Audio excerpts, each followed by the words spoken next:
Hi, I'm Bill Patrick.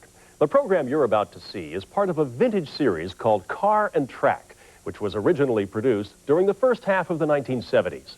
Before we begin the show, though, a brief program note. Using as many as 8 cameras to shoot a single event, Car and Track captured some of the great NASCAR competitions of the era, one race at a time. Over the course of some 80 episodes through 6 seasons, series producer and host Bud Lindeman lovingly documented a unique era in American motor racing. While the race action contained in the series remains timeless, the program itself has not dated quite so gracefully. Although the years have not been overly kind to Bud's decidedly low-key introductions and interviews, we believe them to be an integral part of this one-of-a-kind series. So please, stay with us now as Speed Vision presents a rare slice of 1970s Americana, Car and Track.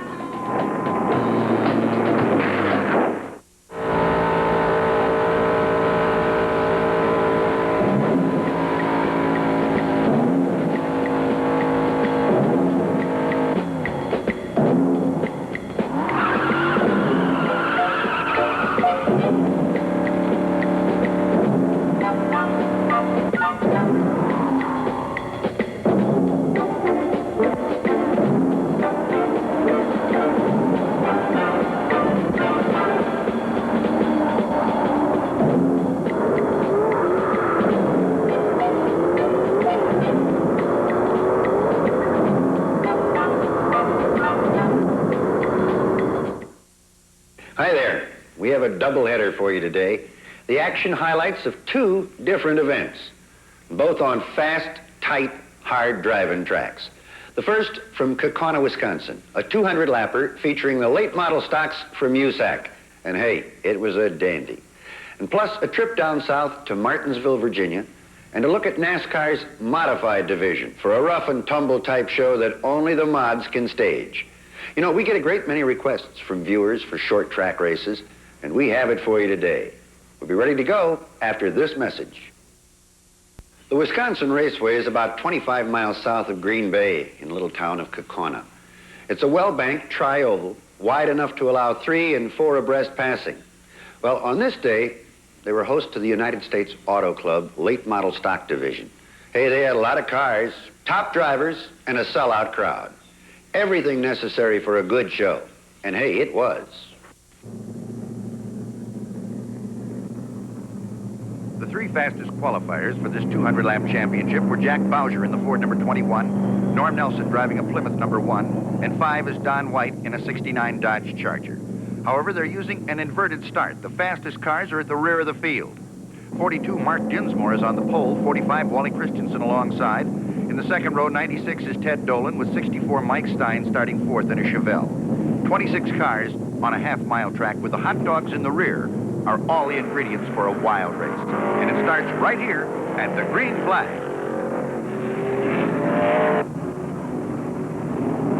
It's 45, Wally Christensen in the Ford, who jumps into the lead going into turn 2. Mark Dinsmore is second.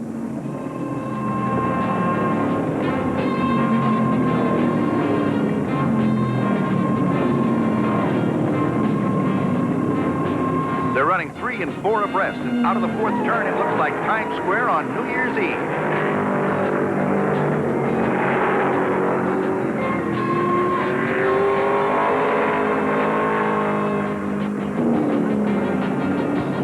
Nelson, Bowser, White, and Whitcomb, who started at the rear, have already come up through half the pack.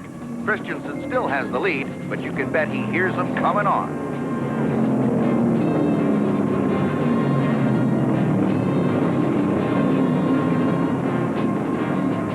Dave Whitcomb in the red Charger number 8 has done a sensational job of knifing his way through the traffic and is now running second.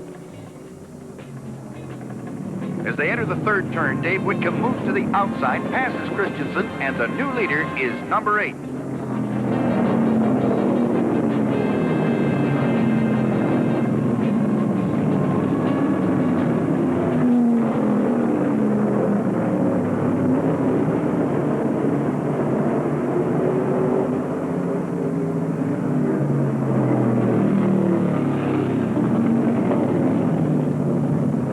comes the racer from Racine. Norm Nelson powers his #1 Plymouth up on the inside of Butch Hartman to take the third-place position. Norm has spent 2 years as late model stock champion in USAC, and he knows all the tricks in the book.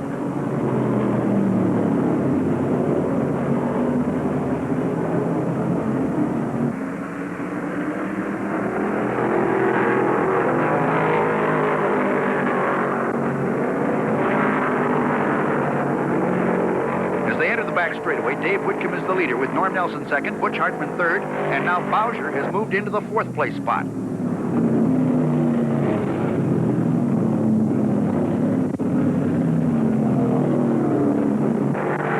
Through the second turn, Jack Bowsher moves on the inside of Butch Hartman, and it's the start of a wheel-to-wheel battle that lasts for 5 laps.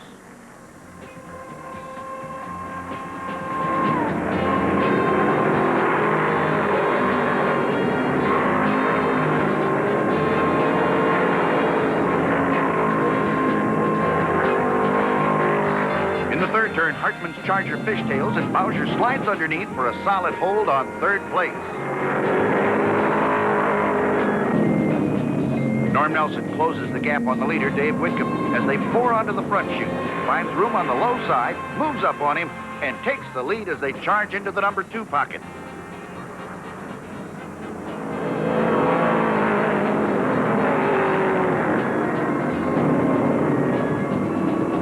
On the 19th lap, it's Nelson, Whitcomb, Bowsher, and Hartman.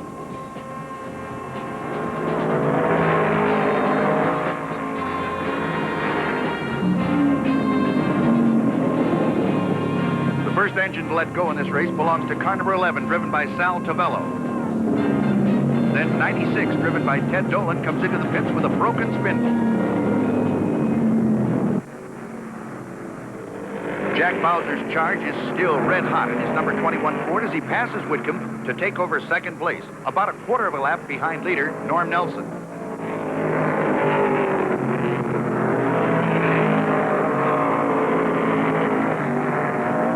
The rear end on Nelson's Plymouth seems to be sliding out through all the turns. He's definitely not handling as well as in the earlier laps.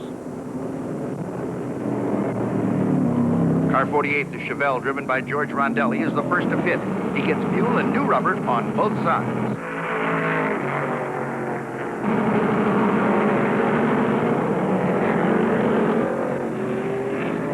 Meanwhile, Nelson has developed more handling problems, and Bowsher has moved into striking distance. He's challenging Norm for the lead on every corner.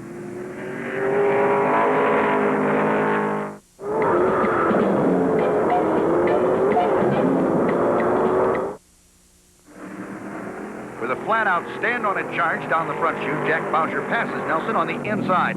Car 21 is the new leader.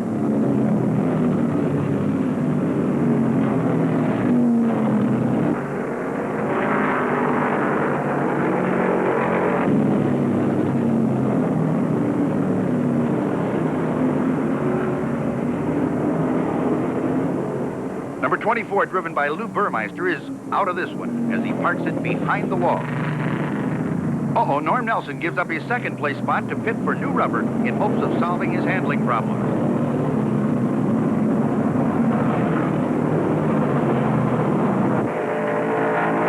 Meanwhile, Bowsher flies by to put Nelson 1 full lap behind him.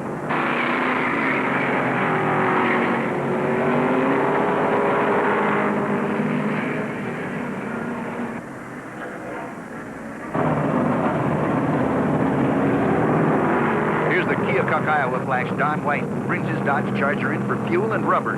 His crew does a good job, and 24 seconds later, he's back on the track.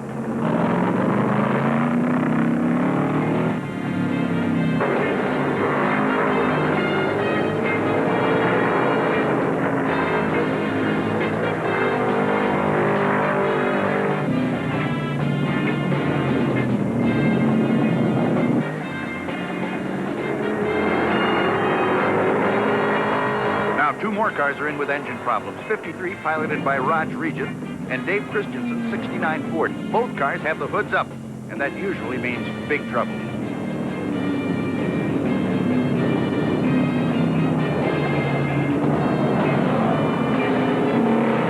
Tire wear is excessive on a half-mile track. and the action along pit row is fast and furious as drivers scream in for a rubber swap and a full tank of fuel.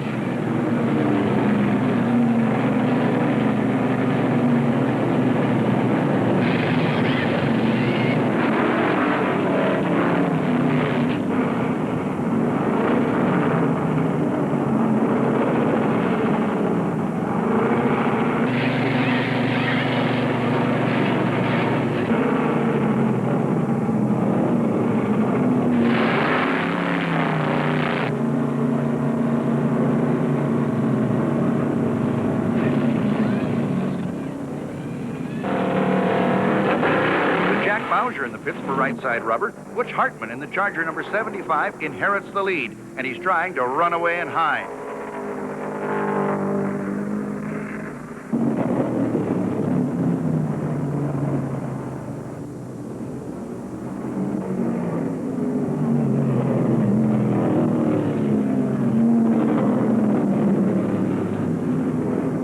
Here he is. Butch Hartman slides into the pits. He's been running some wild laps, and those tires are tired. There's not much rubber left, and the air is starting to show through. Second place Dave Whitcomb also comes in.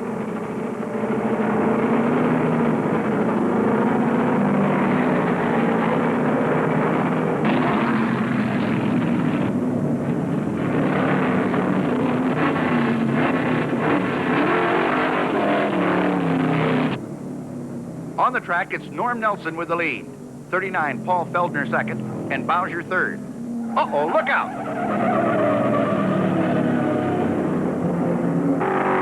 71, Rich Ortel came through the first turn too wide and too high, lost it and spun. The yellow's out, but Rich wheels his Ford around and heads for the pits. With a caution flag flipping, Don White is the first to head for the roost. Norm Nelson pulls his Plymouth in for fuel only, and both White and Nelson get back on the track in a hurry.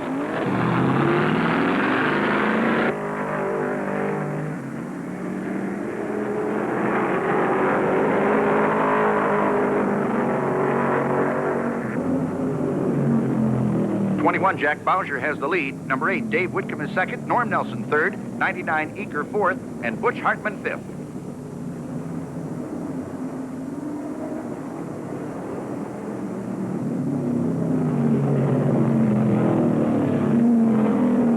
With just a few laps to go, Norm Nelson turns that Hemi loose. No more pacing, no more playing. From here on, it's a belly-down battle for the flag. In the first turn, Nelson takes Whitcomb in second place. Now there's just one more. Jack Bowsher, the leader. Uh-oh, it looks like Norm's dreams of winning this race may be coming true as Bowsher limps into the pits, out of fuel. He tried to make it, and with only 2 laps to go, the tank ran dry. They refuel him, but before the crew can push him out, the leaders pass by.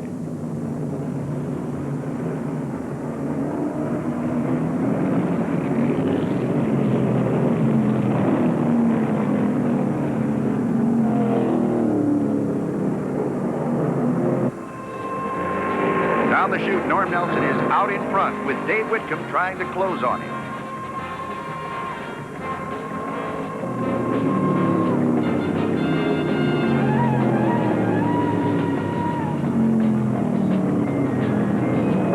There it is, the white flag. One more lap, and the Great Dane from Racine, Norm Nelson, can put another trophy on the shelf.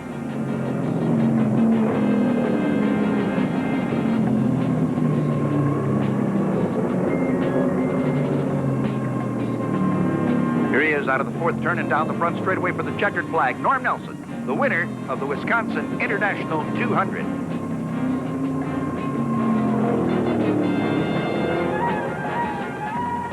Dave Whitcomb gave his Dodge a sensational ride and placed second. Butch Hartman took third, Verlin Aker fourth, and a very disappointed but wiser Jack Bowsher fifth. It's not a new experience for Norm Nelson to pull his car into victory lane, but still, it's always a thrill to pick up the trophy, the kiss, and the first place money. Without a doubt, the Great Dane will howl tonight.